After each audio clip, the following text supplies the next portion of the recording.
uma boa alimentação ajuda na prevenção e até mesmo no tratamento de doenças.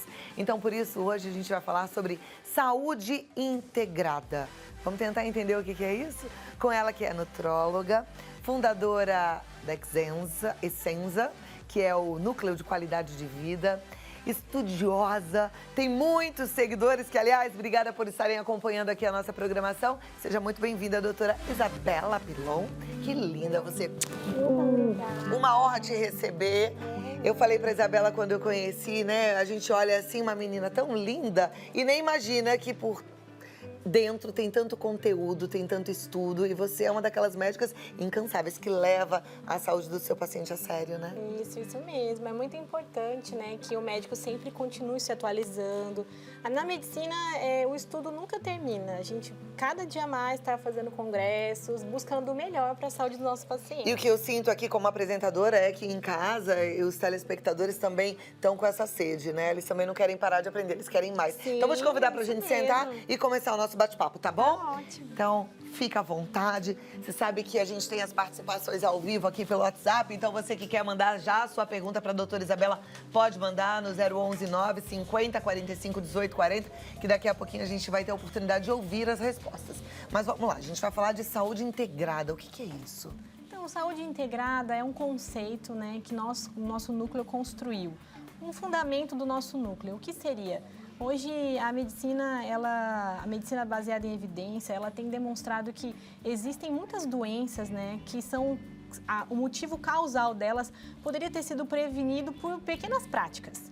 Então, saúde integrada é um conceito, né, de práticas que você pode ter na sua casa, que podem construir a sua saúde e prevenir doenças. Que práticas, por exemplo?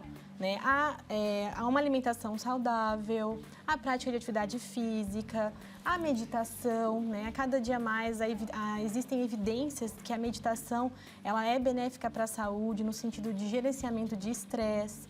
Né? Também a parte física e a parte emocional também, envolve muito o emocional, a questão social, de você ter uma boa convivência com as pessoas. E nós, como núcleo, queremos alcançar todos os âmbitos do paciente, toda a área da vida dele. Nossa, que bacana, né? Como é legal a gente pensar nisso. Eu sempre falo aqui que não dá para dividir o nosso corpo, né? De fato, tá tudo junto. Então tem que pensar numa saúde integrada. Muito legal. Você falou de prevenção, de evitar algumas doenças. Doenças sérias podem ser, de fato, evitadas com a alimentação? Sim, com certeza. Veja bem, olha só.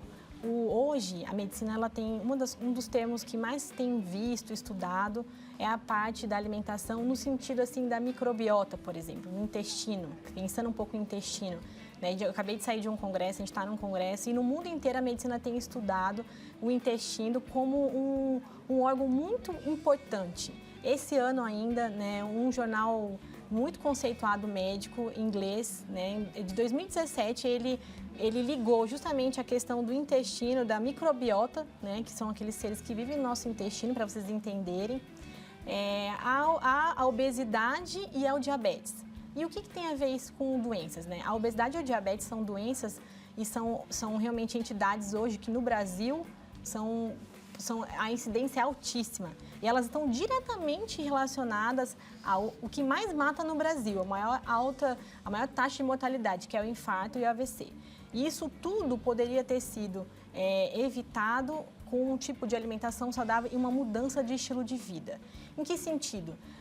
O que a medicina tem mostrado hoje? Que uma boa parte da nossa microbiota, ela está sendo modulada com um tipo de alimentação. Então, pessoas que têm uma alimentação mais saudável, rica em antioxidantes, elas conseguem ter uma modulação, uma modificação dessa microbiota. Eu vou tentar ser um pouco mais clara, assim, sem muitos termos técnicos, para que toda a população possa entender o que eu estou falando. Para todo mundo em casa entender. Né? Então, o que a medicina tem visto é exatamente isso, que você mudando a sua alimentação é um dos fundamentos, você consegue cuidar melhor dessa microbiota. Microbiota seriam as bactérias que já habitam no nosso intestino, que é um órgão excretor, que agora está sendo visto como um órgão bom, né? Importantíssimo para a nossa saúde. Exatamente. Como existem bactérias ali, se a gente muda a alimentação, a gente vai passar a alimentar as bactérias boas, e enfraquecer as ruins. Isso. Quando a gente faz uma alimentação ruim, a gente faz o inverso, a gente alimenta as bactérias ruins, é isso? Isso, na verdade, existe um equilíbrio, né? Essas células vivem no nosso intestino em equilíbrio, para vocês entenderem, né? Simbiose em equilíbrio. E quando há um desequilíbrio dessa flora, isso pode acontecer tanto por uma má alimentação, tem ligação também hoje com o emocional, né? Isso tem sido evidenciado, tá? E você consegue mudar essa flora. Então, existem estudos nesse sentido. Quando você muda a alimentação, os estudos mostram que você acaba povoando com certos tipos de bactérias que são melhores para a nossa saúde do que outras. E o contrário também é evidente. Agora, você falou que tem a questão emocional, né? Então, é fato que quando a pessoa está tristinha, ela está mais suscetível a doenças? Sim, né? A tristeza, né, Cláudia, ela faz parte da vida. Mas a pessoa, ela precisa tomar uma atitude em relação a essa tristeza. Como ela vai lidar com tudo isso, né? E aí entra realmente a questão não só emocional, né? E hoje a medicina tem realmente, no sentido de evidência, ela tem pautado isso, que o gerenciamento de estresse e práticas como a meditação, como eu falei, a oração, fazem muito sentido, porque como você antes, né, compartilhou a palavra, quando as pessoas confiam em Deus, né, elas conseguem ver a tristeza de uma maneira diferente, né, como parte da vida. Né? Todos nós passamos por tristezas, mas como você vai enfrentá-la faz a diferença, né? E isso é importante sim e entra sim no conceito de saúde. Olha que interessante, gente. Um conceito que muitas vezes a pessoa fala assim, ah, mas isso é besteira, isso não tem a ver com medicina. É provado, né? Tá comprovado cientificamente que faz todo sentido. Muito legal. Agora vamos pensar então um pouquinho, já que a gente falou das questões emocionais, né? Fazer aí administrar bem o estresse, lidar de forma eu diria, otimista ou cheio de fé em relação à tristeza, vai fazer diferença. E a alimentação? O que a gente deveria comer também que possa ajudar? Você falou de antioxidantes. O que seriam antioxidantes? Antioxidantes, eles estão presentes nos alimentos, principalmente quando os alimentos estão in natura, né? Eles são hoje substâncias, para vocês entenderem, que eles ajudam a evitar com que você tenha muita inflamação e existem muitas doenças que estão ligadas à inflamação. Então, quando você tem uma alimentação rica em antioxidantes, por exemplo, a glutationa, que é uma das maiores antioxidantes. O abacate é uma fruta que todos nós podemos ter acesso e ele é uma fonte rica de glutationa. Então, quando você consegue ter uma alimentação equilibrada com muitos legumes, frutas, você consegue ter um número maior de antioxidantes, o que pode te levar a prevenir muitas doenças. Existem muitos estudos nesse sentido, né, para que você possa ter uma prevenção de saúde. E você falou alimentação in natura. Isso significa que são alimentos crus ou não necessariamente crus? Não necessariamente crus. O ideal é que você coma, para que você consiga ter esse antioxidante, né, na forma no alimento, você consegue ter ele de uma maneira melhor, né, de realmente biologicamente falando, in natura, cru, né? Então, cru. E aí é bom, claro, usar os orgânicos, né? Porque senão a gente vai acabar comendo um monte de agrotóxico, que é um agravante. E sabe que eu sempre falo aqui, né? Que se todo mundo for adepto aos orgânicos, o orgânico vai ficar mais barato. Porque hoje ele é mais caro, porque não é todo mundo que compra por conta do preço. E aí tem a lei da demanda. Então, se a gente começar a optar pelos orgânicos, essa produção vai conseguir fazer um preço melhor, né? Eu tô observando que já estão chegando várias perguntas aqui pra gente. E aí eu fico feliz, porque a participação da turma em casa nos ajuda também e a gente ajuda quem tá em casa. Então, a primeira delas fala assim, é da Maria Xavier. Boa tarde, Clau. Eu não sei se estou fazendo certo, mas troquei o açúcar branco pelo açúcar mascavo. Eu tenho diabetes, mas uso adoçante. Tô consumindo muita aveia também. Tá certo? Então, qual o nome dela? Maria Xavier. Maria Xavier. Então, Maria Xavier, se você já é diabético, você provavelmente acompanha com algum colega médico, né? E isso assim, a sua conduta, a sua escolha não foi das melhores. O ideal é que um diabético hoje não troque o açúcar branco por um mascavo. Todos eles são fonte de sacarose. Então, eles vão diretamente mexer no hormônio chamado insulina, na sua glicemia e na insulina. E isso vai fazer com que haja um desequilíbrio no seu estado diabético. Então, o ideal mesmo é que você substitua realmente o açúcar, tire a sacarose da sua vida e use adoçantes, principalmente de fontes naturais. Muito importante que seja de fontes naturais. Por exemplo? Por exemplo, o xilitol. O xilitol é um deles, né? É um adoçante que hoje tem sido assim muito utilizado. Ele é de fácil acesso hoje no Brasil. Você consegue encontrar ele em zonas cerealistas, comprar ele a granel. E ele tem o que a gente chama de baixo índice glicêmico.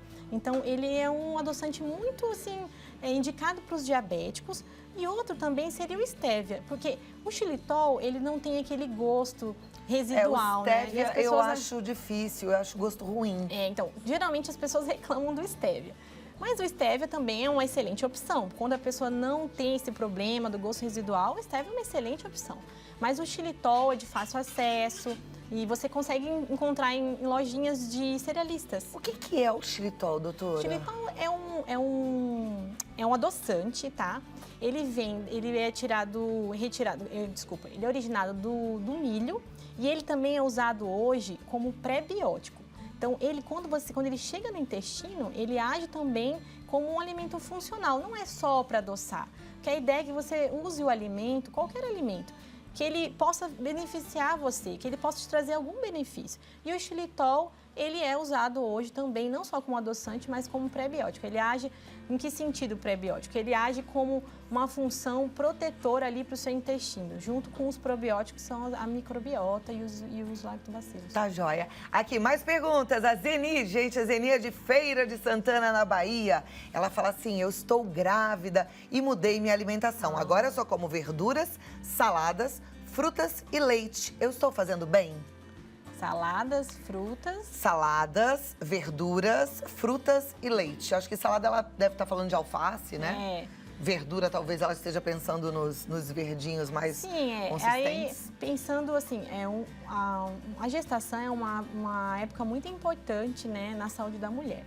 E ela precisa ser acompanhada, claro, por um médico, mas pensando em dicas de saúde, o ideal é que ela tenha um equilíbrio aí dos macro e micronutrientes. E nesses alimentos ela tem muito micronutriente, né, vitaminas, minerais, né, nas frutas e legumes, né, uma fonte boa de cálcio e leite, porém ela fica pobre em proteínas, né? E é muito importante, a proteína ela tem função construtora para o tecido, então da mulher para que ela possa não perder massa magra nesse período da gestação. Então é importante que ela coma proteínas, principalmente se puder, uma fonte de proteína boa, como peixes, né?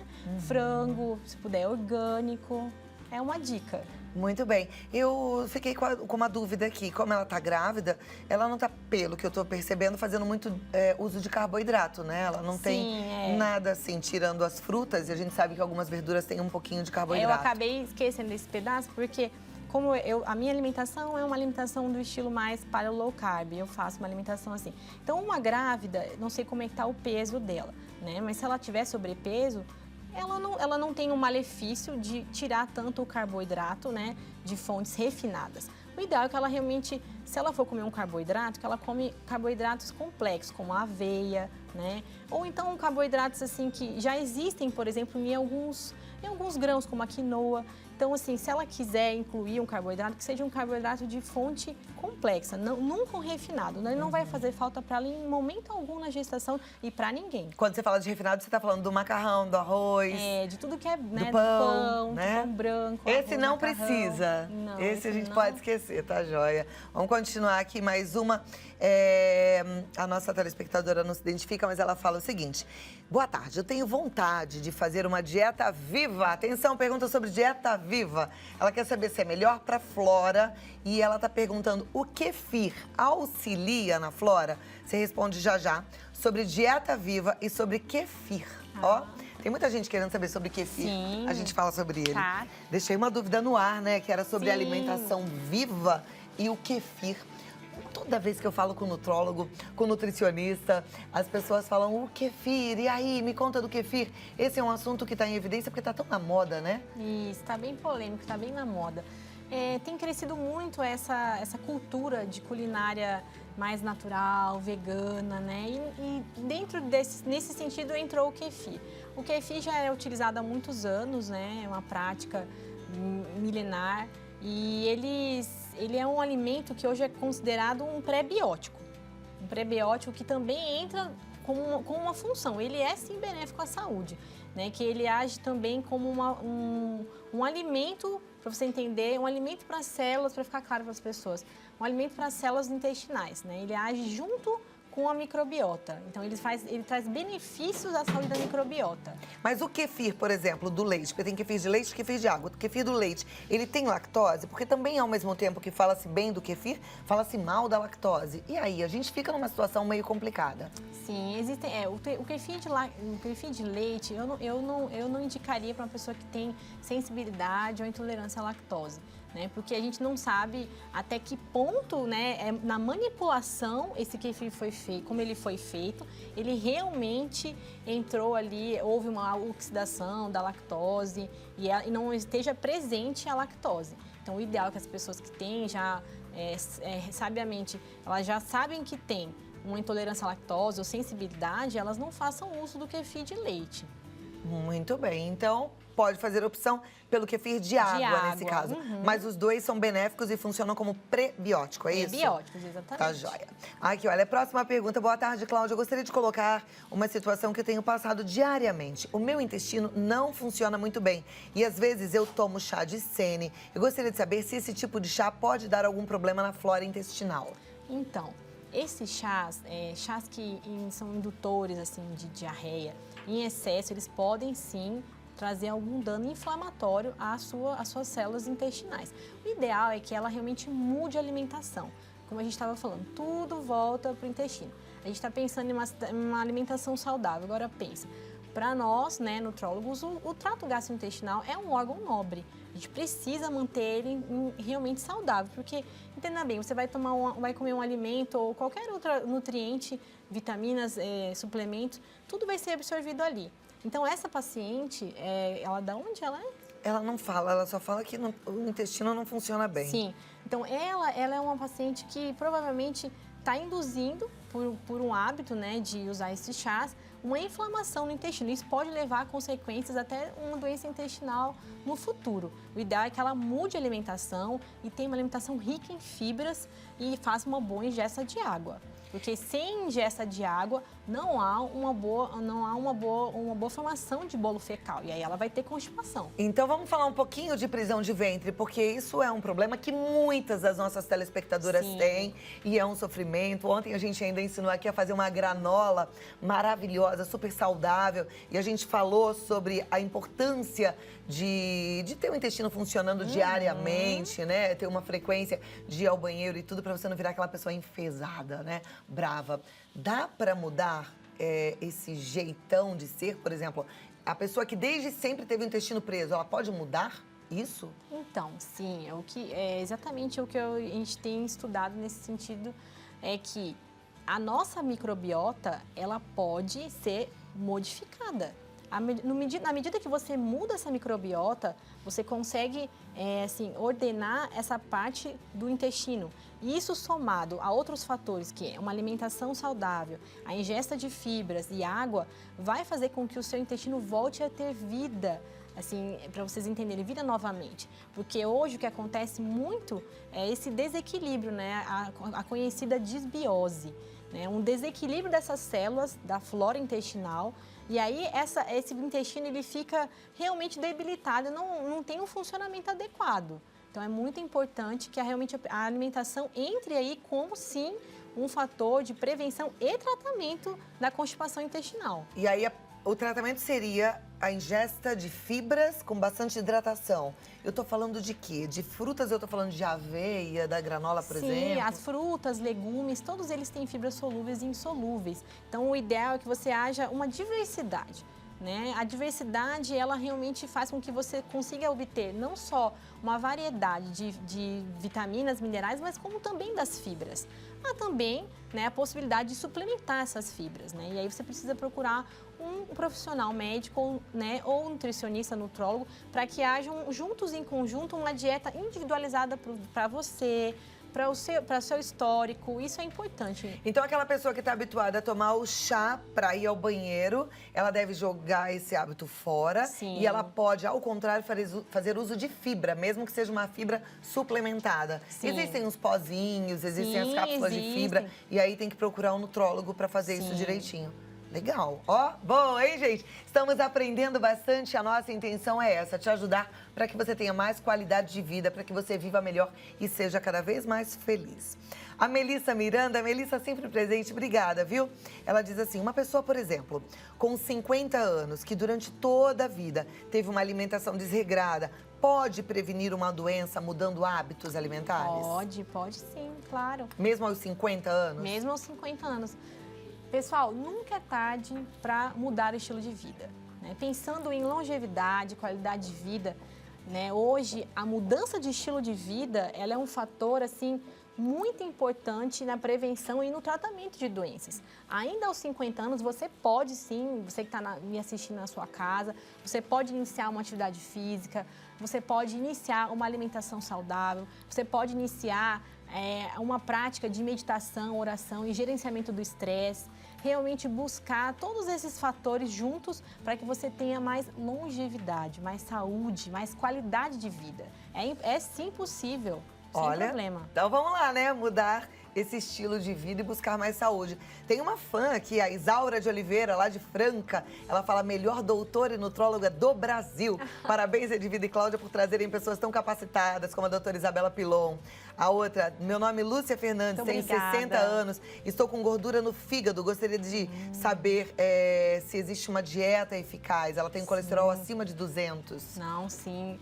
Hoje, né, a gordura no fígado, a hepatite gordurosa, é uma das entidades que mais trazem problemas, né, de saúde, no sentido de que ela é um fator somado a outros que pode causar sérios danos à saúde. E é uma entidade que também poderia ser prevenida simplesmente por um tipo de alimentação saudável. Ela é realmente uma entidade que poderia, sim, ser evitada totalmente se você comesse direitinho e praticasse atividade física. Então, ela pode, sim, hoje, dentro do tratamento, é indicado a perda de peso e a mudança de alimentação. Que alimentação? Uma alimentação que não seja rica, né, em alimentos que tenham alto índice glicêmico, ou seja, que eles sejam ricos em açúcar, para vocês entenderem de uma maneira mais clara. Ricos em açúcar. Né? Então, tudo que você puder comer, eliminar o açúcar é a primeira atitude que essa senhora deve ter. E procurar realmente um profissional para que ela tenha uma orientação numa dieta pobre, até mesmo em frutas que contenham muito açúcar, né? Em até assim, alimentos mesmo que são considerados assim, saudáveis, mas que contêm muito açúcar. Quantidades, horários, tudo isso faz um equilíbrio na alimentação. Vale a pena investir em alimentação, gente. Olha, isso é bom, né? E então, faça boas escolhas, porque assim você vai viver melhor, vai ter mais qualidade de vida, certo, doutora? Certo. Doutora Isabela Pilon, ela tá no site www.exensa.com.br, no Face e no Instagram, DRA Isabela Pilon, com 2 L's. E você pode entrar em contato através do 011 9500 1629. Muito obrigada e até a próxima. Obrigada. Foi uma delícia conversar e aprender mais contigo. Obrigada a você, viu? é sempre bom. Obrigada.